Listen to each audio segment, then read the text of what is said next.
So lately I've been thinking a lot about the creative seasons that we often go through as artists. So anybody who's an artist or a creative or somebody who has a passion that they put their time and energy into, I hope you can relate to this because I know that I've been feeling stuck.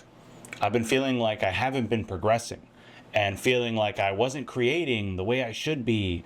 And I had a lot of shoulds. I had a lot of feelings of should and wanting to perform to a certain level. And I had a very, in my mind, predefined version of what it would look like if I was operating at my optimal creative efficiency or whatever. In general, I've realized that my fuel source that I was running off of was extremely unhealthy, like extremely unhealthy. For the entirety of my entire creative journey that I've been on since making content, having the podcast, doing YouTube, I was running off of a fear-based fuel, a fear of mediocrity, a fear of living a boring life, not doing anything important, not achieving anything of any merit, not exploring the world, and certainly not having a stable income.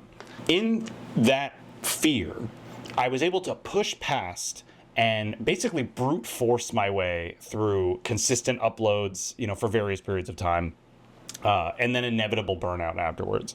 And what I'm now realizing is that I don't have the conditions anymore that used to facilitate that, right? Like when I first started making content, I was working a retail job, which, as you guys can all imagine, does not pay a lot of money. And I was just struggling to get by, and I knew I didn't want to live like this, right? Like I knew I didn't want to be in that loop forever. I have a job that I genuinely do enjoy. I work with really awesome people. They pay me well enough. Now that I have that sense of security, now that fuel really doesn't work, right? Like it was never healthy to begin with, and it's not a fuel you should run off of in the first place. But if you at least have those desperate conditions that force you into that survival instinct, you can make it work. I mean, it's going to burn you out and you will eventually be tired and not be able to continue, like I was many, many times over and over and over again. But at the same time, like it kind of, at least the environment is there. But once that environment's been taken away, where I am a little more stable, I am a little older, I'm a little further and progressed into my career, I'm married, I have an adorable dog behind me here, and the circumstances have changed. And so how do I reignite my fuel? How do I reignite my creative passion when I no longer have the tiger chasing me to force me into survival mode, to push past the friction, the resistance, the unwillingness to start something that I'm scared of not being as good as I want it to be? But this is something that I've been working on. This is something that I have talked with my therapist on, that I've been trying to work through, I'm trying to figure out. And I feel like I just kind of had a breakthrough. And I feel like I understand now how it needs to work for me. And so what I've learned is that I need it to be fun, right? I need it to be fun. I need it to come from a place of joy. I need it to come from a desire to express myself and not a desire to achieve. I can't be focused on the results. I got to enjoy the process of making it. But the point is that I went out, I shot it. It was really fun. I had absolutely no plan. I kind of was just like wanting to mess with my camera and just shoot something and light it and edit it and go through it. And I did it and I enjoyed it, and it was a fun process. I learned something. I realized I've apparently been color grading wrong my whole life. It's not relevant to the larger theme here, but it was a cool little thing that I learned out of a very small act of creativity. And so I think what I'm realizing is that what I need to do now is just do a bunch of small acts of creativity, and I will, of course, make bigger stuff, right? Like I will make bigger production stuff that I plan. I have a video that I've had scripted and ready to go for months, but because it's so precious to my heart, it's so important to me, it's something that I think will really benefit a lot of people who are like me, who are ADHD, who maybe didn't know that they had it for most of their life like me, and like learning ways on how I've dealt with it and how I've bettered my situation in my day-to-day life. And so in a lot of ways, it mirrors that journey for me. And the fact that I had gotten through and like really fixed a lot of things about my day-to-day life, and I was wondering why the creative part didn't come too. Because I got healthier, I lost like 30 pounds, I am doing really well at my job. I'm just, in general, I'm just a better, well-oiled machine that is doing more things. I'm exploring more. I've been learning a lot of cooking techniques and skills, and really just spending a lot of time in the kitchen with my wife, because we just as a couple, we just love to cook. And it's just, it's been so interesting because I was growing in all these really organic, natural ways, and I was not understanding why I couldn't translate that to video. And what was even funnier was that I was able to do it through photography, and I had no problems doing it through photography. Because guess what? Photography for me was fun. And I wasn't doing it for any specific thing, and I just liked taking the photos. And I would just bring my camera with me on little walks, or if we were going somewhere. And so it was effortless. But with video, it was precious.